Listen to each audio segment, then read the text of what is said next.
What happened on Friday wasn't just another market dip. It was the worst single day collapse we've seen in 6 months. And it could be the warning shot for something much bigger coming down the pipelines. The S&P 500 lost over 3%, the VIX exploded by 32%, and we had $19 billion in crypto positions that got liquidated to zero in a matter of hours. If you have money in the markets right now, the next 10 minutes could save your portfolio from complete devastation. I'm going to break down exactly what triggered this massive sell-off, why China's rare earth restrictions combined with Trump's 100% tariff threats create the perfect storm. And most importantly, I'll give you specific strategies you need to protect your wealth right now. We're not just talking about a normal correction here. We're potentially looking at the opening act of a crisis that could make 2008 look like a warm-up. The numbers don't lie. The SPY plummeted from 675 to 652 in a single session. NVIDIA got crushed, dropping 6%. Tesla fell over 5%. And those are just the headline numbers. When you dig deeper into what actually is driving this chaos, the picture becomes much more terrifying. Let's start with what actually triggered Friday's massacre. This wasn't some random market hiccup. This was a coordinated economic warfare escalation that caught most investors completely off guard. China fired the first shot by announcing expanded rare earth export restrictions. Now here's why this matters more than most people realize. China controls 92% of rare earth processing and 70% of raw materials. We're talking about the elements that go into every smartphone, electric vehicle battery, wind turbine, every piece of military equipment. Without these materials, production can come to a complete stop. But China didn't actually just stop there. They're now requiring export licenses for these critical materials, and the approval process could take months. If companies get approved at all, it would still be a good thing, but some companies will flat out just be denied. This is economic warfare disguised as export policy. Now, Trump's response was swift and brutal. He announced 100% tariffs on Chinese goods starting November 1st. And that's not a typo. We're talking about doubling the price of Chinese imports overnight. This puts us around 130%, which is close to the original 145% before the truce. The market took one look at this escalation, and they hit that massive panic button. Here's what makes this different from previous trade skirmishes. This isn't about soybeans or steel. This is about the fundamental building blocks of modern technology. When Ford faced rare earth shortages back in 2018, they had to put their production on hold. Now imagine that scenario playing across every tech, every automaker, every defense contractor in America. Now there's a scheduled meeting between Trump and Xi, and that's supposed to de-escalate tensions. But then Trump said, well, there's no reason to meet, which tells you everything you need to know about where this is heading. We're hoping for better news this weekend and that they will still meet to make this go away or at least de-escalate before November 1st. The market reaction on Friday wasn't just severe. It was historically significant. We saw the biggest single day loss in 6 months, with over 159 million shares of the SPY trading hands. That's massive volume indicating it's not retail. It's institutions that are dumping positions. The volatility index, when we look at that, we see that there was a massive spike in the volatility index, about 32%. It went from about 16 to 22. And that was in a single session. When the VIX moves like that, it's not measuring fear. It's not just measuring fear. It's measuring systematic stress in the financial system. Professional traders use the VIX as their panic gauge, and right now it's screaming. But here's where it gets really concerning. The crypto liquidation was just as concerning. We saw unprecedented event where $19 billion in positions got wiped out in 24 hours. Bitcoin dropped below 102,000 and then it bounced back to 110. And that kind of violent whipsaw action tells you that leverage in the system is at dangerous levels. And we covered that in previous videos. Now, the oil market took a massive dump. And that's providing another warning sign. Crashing below $60 per barrel, energy stocks got hammered across the board. And when oil prices collapse during a supply chain crisis, it usually means traders are pricing in severe economic slowdown. If you look on the right side here, we see that the sectors that survived slightly was healthcare and real estate. And utilities, obviously, and staples did okay because they are needed in this type of event. What we're going to talk about is even defensive sectors took some damage. But when everything sells off together like this, it means we're dealing with a systematic deleveraging, not sector-specific problems. Obviously, big money has been rotating into those sectors recently, and we've been talking about that over the last 30 days. Now, let's move into some portfolio protection strategies that you need to know. What we're facing right now, given what we're facing right now, we need to implement protection strategies immediately if you don't already have them.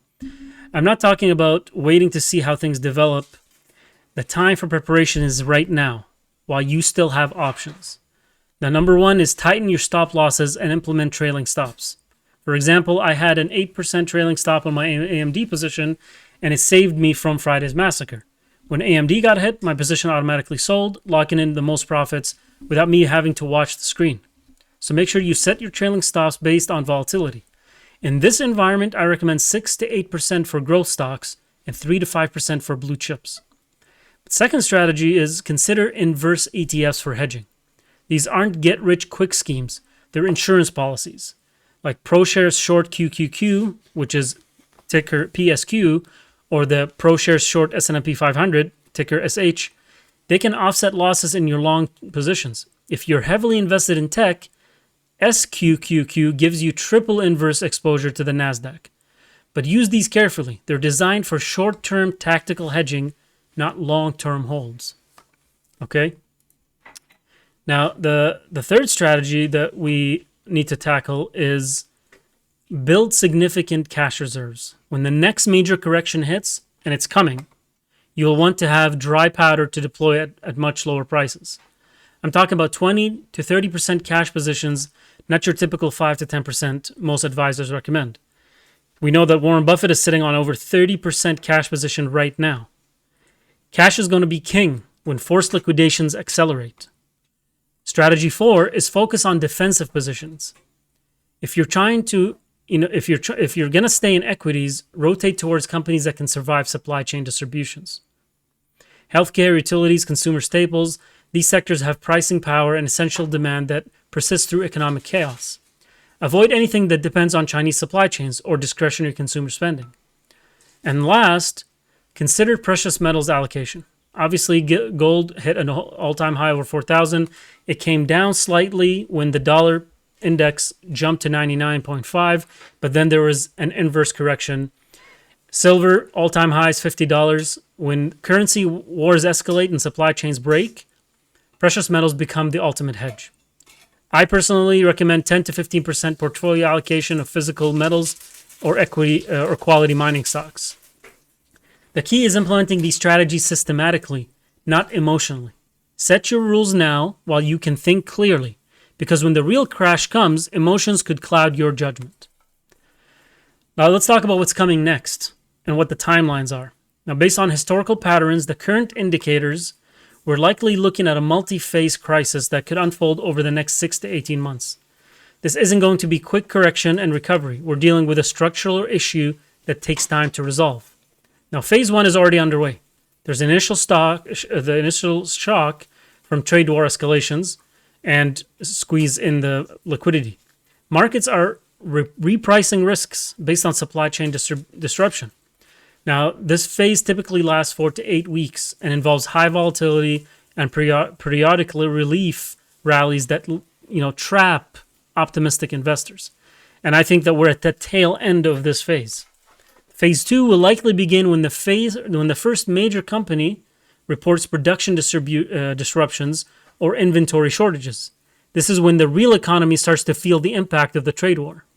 Like manufacturing PMI numbers will crater, unemployment will start to rise, and consumer confidence will collapse.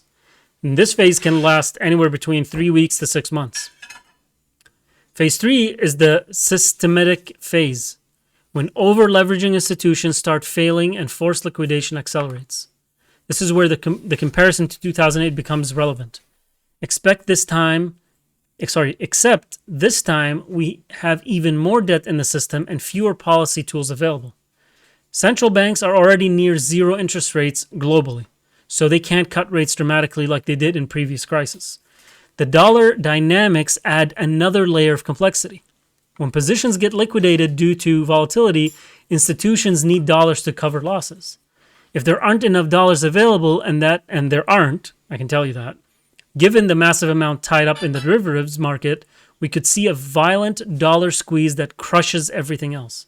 And that's why a lot of people who know what they're talking about are saying people should stop shorting the dollar and going long. The timeline is uncertain, but the direction is clear. Jamie Dimon recently warned there's a 30% chance of a significant market crash. Other institutional voices are expressing similar concerns. When you combine trade war escalations with over-leveraged markets and geopolitical tensions, the probability of a major crisis increases dramatically. Monday is a bank holiday, but markets are open, so expect continued volatility. If we don't get positive news over the weekend about any of these trade negotiations, Monday could be another bloodbath. The key levels to watch are SPY $646, support, and the VIX 25 resistance. A break below 646 on the SPY opens up a move to the 620 lower support line. Now, we're going to be releasing a video tomorrow or Monday talking about the over-leveraged derivatives market and the bond crisis that is already unfolding and no one is talking about it. The bottom line is this.